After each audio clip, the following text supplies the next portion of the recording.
From the minute we first started backing out our driveway and heading down our lane toward the main highway, we realized this was going to be a special trip. The only thing I hadn't figured on was the problems the GPS might give as we drive over Santiam Pass. On the west side it's fir, and then when we cross over it'll be pine. Past trailer houses, little stores, and junkyards. Our small V6 motor pushes us southeast till we cross over the top of Santiam Pass.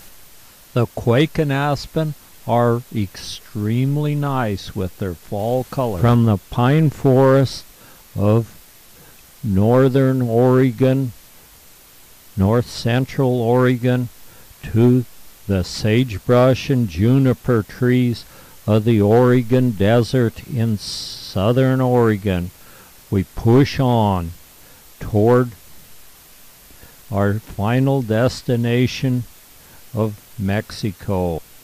In southeast Oregon, we take to a dirt and gravel road, hoping to come out somewhere around Gerlach, Nevada.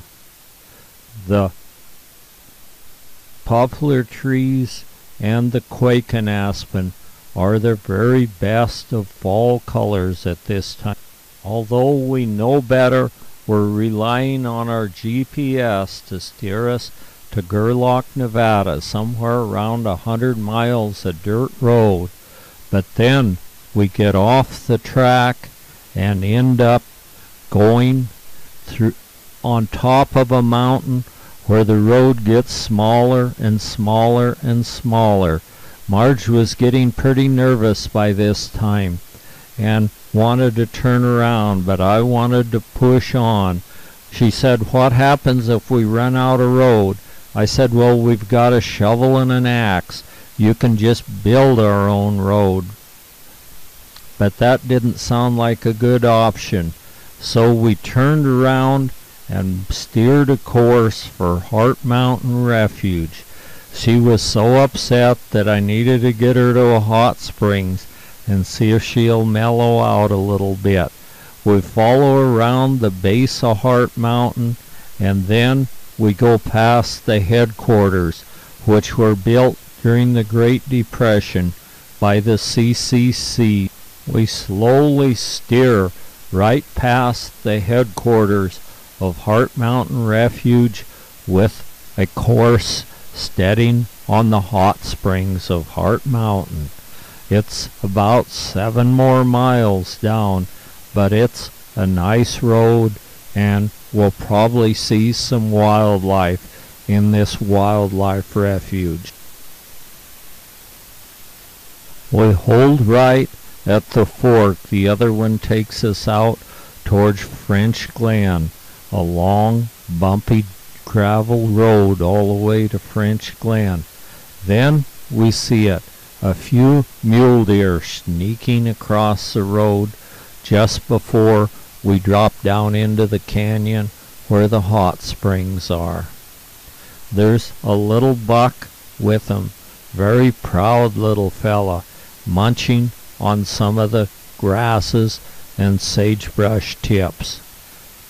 From here we descend down into the valley where the hot springs are, and there are a few quake and aspen with very brilliant fall colors. Any place there's a spring or a stream, we see the quake and aspen. This is a very popular hot springs, and we'll be really lucky if we find it where there's not a real big crowd. So we'll head down across Little Rock Creek and over to the hot springs in some willow groves here. We can see the minerals from the hot springs that have flowed out of the hot springs and cooled on a hillside. There are 2 springs here. One of them's in a replica of an old homestead ruins that has been built by the refuge people in recent years. We just passed it, and then there are a couple more that are outside. So we'll go up and set our camp up as quick as we can and get down to the hot springs and test that.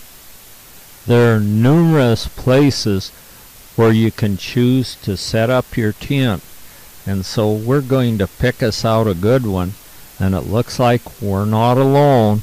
There's a few mule deer have staked off some of this property further on, but they won't mind sharing with us, so we'll get our tents.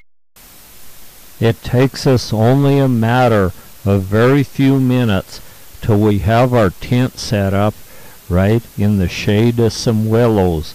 A few of the leaves are dropping off the willows now, a typical symptom of fall. Then we decide to go to the inside pool. Since there's no one here, there's a ladder leads you down, and the thing is about 6 foot deep, and the water is a perfect temperature and very nice water that makes your skin feel very.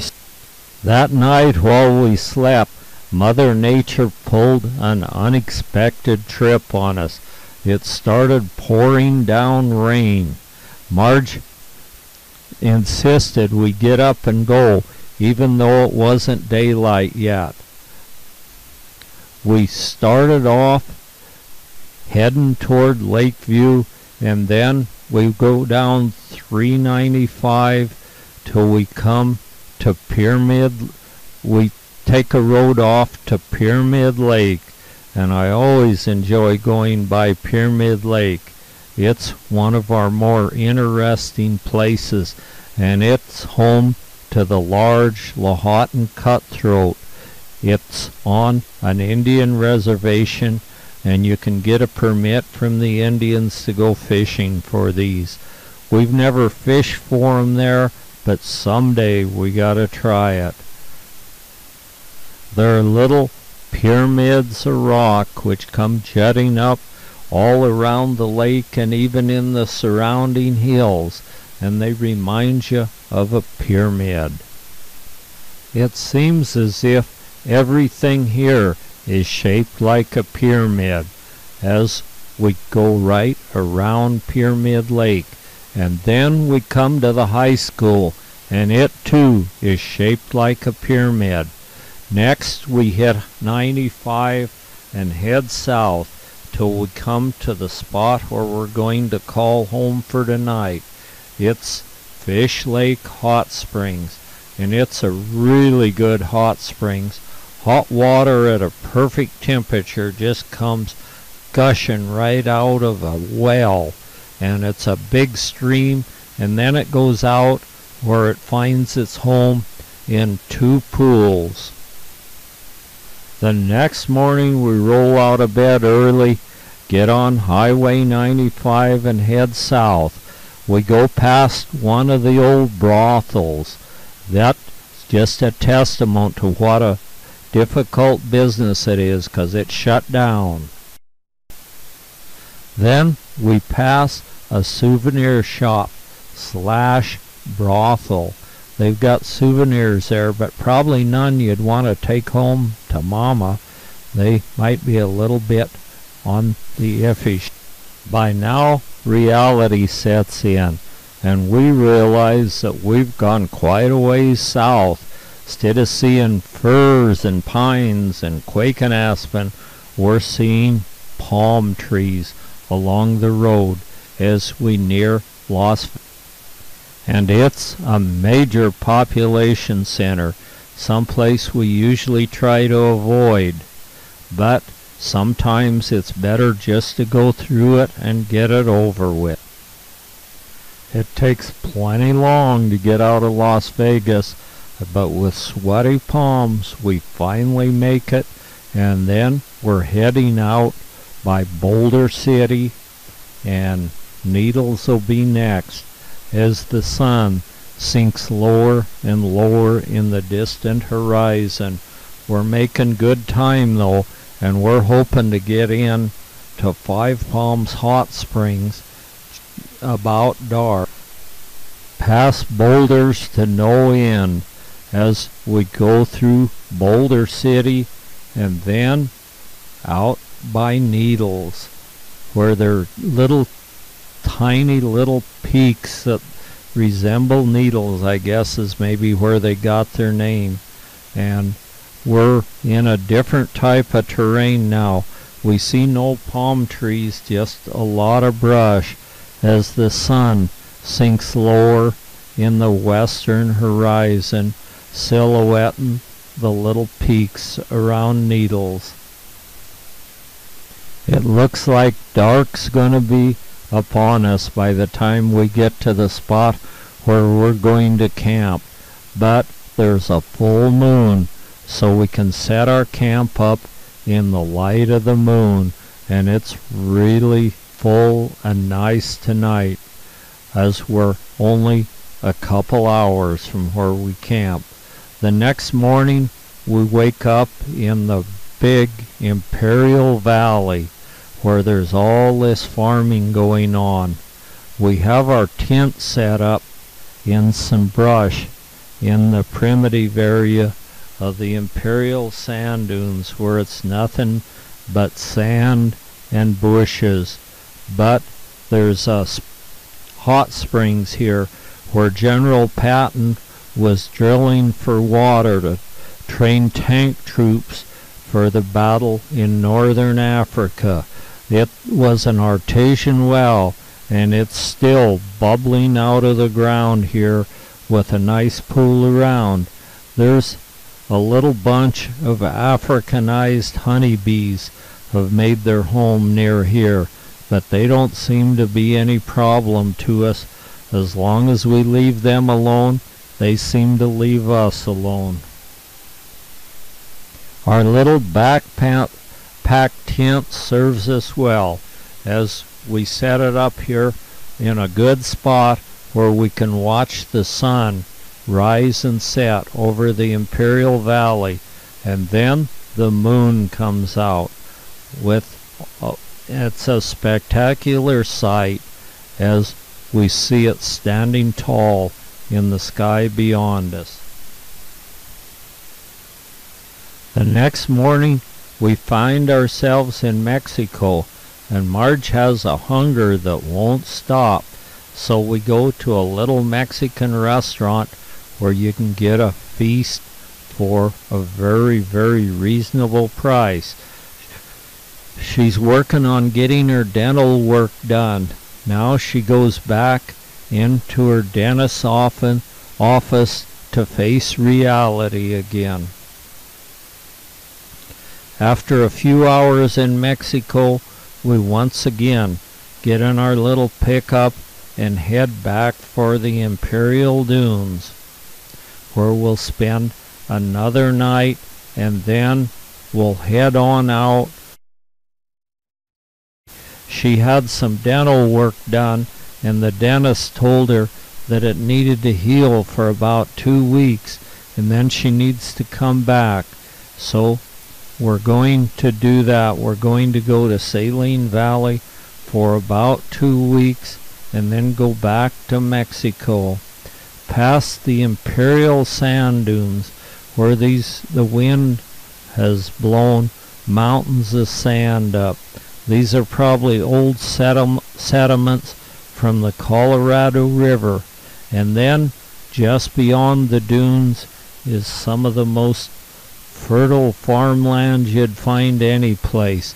It's intensive farming out here on the areas where there's irrigation, and the temperature is always nice and warm out here around the sand dune area.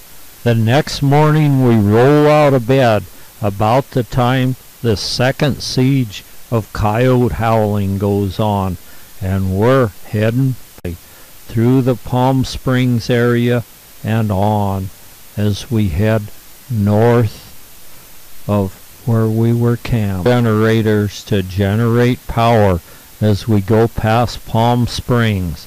I guess this is a really windy spot, so they work quite well here. It's something we look forward to.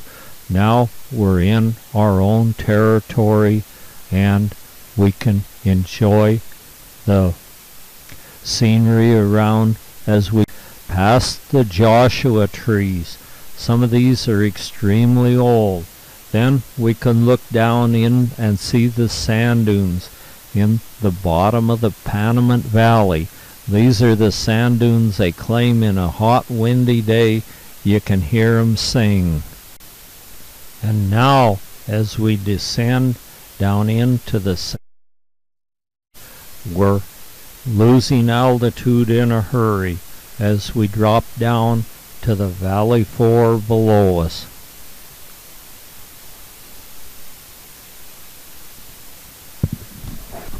The shadows are growing long and we'll soon be having to travel after dark, it looks like. This road is quite slow and so it'll take us till quite a bit after dark to get into where we're going to camp around the little oasis. There's an eerie haze hanging over the valley as we rattle and shake our way through the valley floor till we get